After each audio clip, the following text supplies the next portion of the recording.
business cycles. Yeah. The business cycles. Part of the game we discuss on the show involves theatrical doublespeak, taglines like hustle culture and even people are number one priority that tend to be pretty performative, aspirational at their best, and deceptive at their worst. There's plenty of theater about being a so-called, air quotes, winner and giving everything you've got. But in people who become overly absorbed in a company, as they identify themselves and start to care too much, this can mean getting too tied up in identifying organizational flaws or getting too involved in interpersonal politics. There's often kind of a emotional dysregulation that ultimately works against people that move into actually enacting this narrative.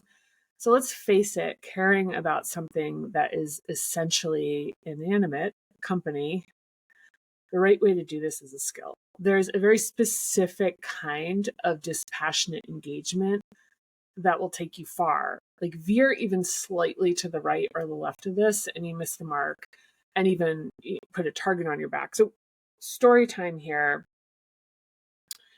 In tech growth companies, there's a pattern of promoting high-performing individual contributors into management roles without offering them training or development, and then watching them battle the ensuing traumas of being positioned to lose after having been a high-achieving individual, highly respected member of the company to a floundering new manager.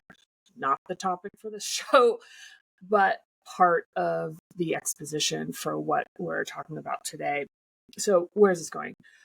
There was a period of time I was asked as an advisor to come into a few companies to develop emerging leaders. Disclosure, I wasn't great or even good at this because, as you'll see, my core message never got through. I'll give one example. There was this mid-30s father of two, I'll call him Jack, not his real name, who had made a massive impact on the company as an individual contributor. They promoted him to run a team of 15 people. Some of them had previously been his peers, and everyone was suffering. They called him the Kool-Aid Man because he was both cult level obsessed with the company and also how he handled his inexperience was making him disruptive. Like the 80s commercial where the Kool-Aid pitcher burst through the wall. He knew about the name and he even liked it. Like he'd be like, oh yeah, like he'd joke referencing to the Kool-Aid Man breaking through walls. And so like all companies, there were a lot of problems. And in his fervor and enthusiastic, passion for the company, every issue became a hill he was willing to die on. There was a joke that he had the company logo tattooed over his heart. He'd say things like, I can't stand back and not get involved. And this company is too important and what we are doing matters. And honestly, he wasn't wrong. Everything he pointed out was a real problem. But he was becoming a pariah in the organization. I kept telling him, calm down and focus on the factors within your control. Stop taking this personally. Remember what I said about being bad at this function? Okay. Well, a few months after my engagement with this particular company, when it ended, I found out that he'd been fired. And the CEO told me, it just wasn't a fit. A lot of issues with, air quotes reuse, his enthusiasm becoming too much. And so I had a coffee with Jack. And when we met, he panicked. And he said, I feel betrayed. I was the Kool-Aid Man for the company and look what they did to me. And of course I had to remind him that the origin of the expression of drink the Kool-Aid, is like Jonestown. Like it's it's really fatal. Fortunately not in his case. I mean, but the moral of the story is that companies will claim to want qualities like passion without being specific enough to provide meaningful guidance on how to demonstrate them. So when in doubt, think dispassionate engagement and let's talk about it. As I've mentioned in previous episodes, my first job was working at Wendy's Hamburgers in Keene, New Hampshire for $3.75 an hour. And when they hired me, I was like, I can't believe a major company is going to let me represent them. It's like, I'm like so pumped up. I remember my first day over 30 years ago, I sat in a little converted supply cabinet watching a bunch of training VHS tapes. I still remember white, red, and green, the stacking for building sandwiches, which is mayo, ketchup, pickle, and then onion, tomato, lettuce. I felt like I was getting away with a heist getting paid to watch those videos. Like, then as I, worked in the sandwich line in the drive-through, I felt like any second where I wasn't providing value was theft. And if I'm being honest, I still kind of work like this. I love building things. I love doing things. But let's talk about when this becomes problematic.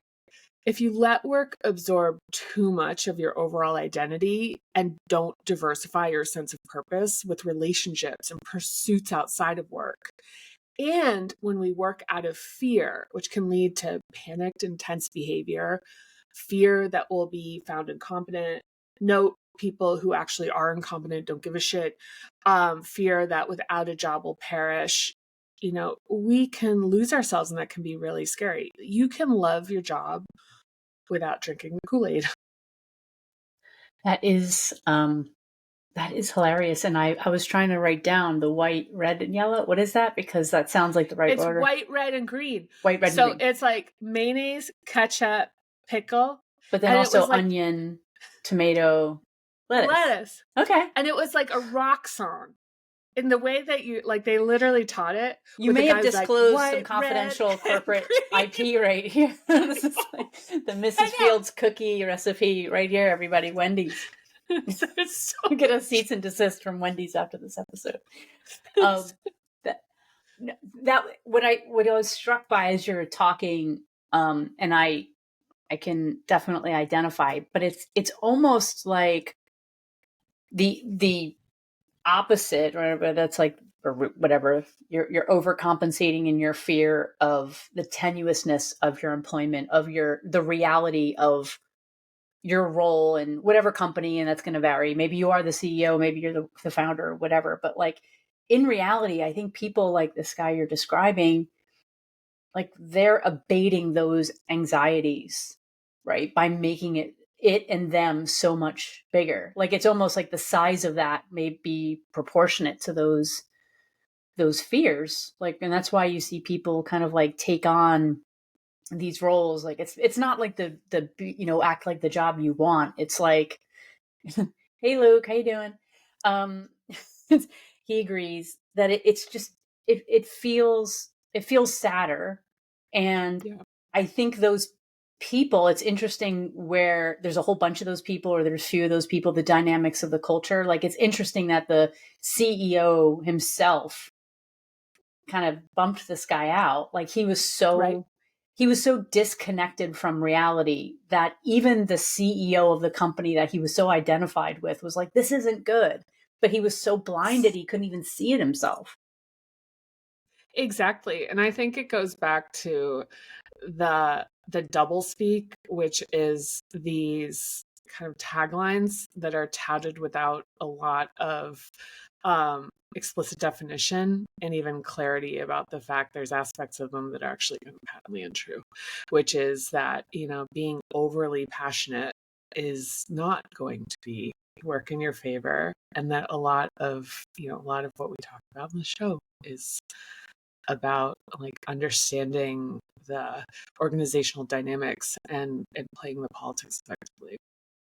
But that could very much challenge your own narrative, and like then start to really then the foundation starts to crumble, right? When you start like taking bricks out of that, like everything starts to get a little shaky.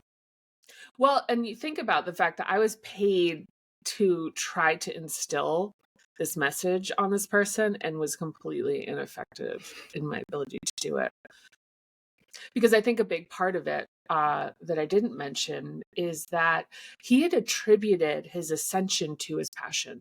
So he had felt like his sort of like maniacal, relentless pursuit of, driving the business forward was what had contributed to his success as an individual contributor, which was absolutely true to an extent.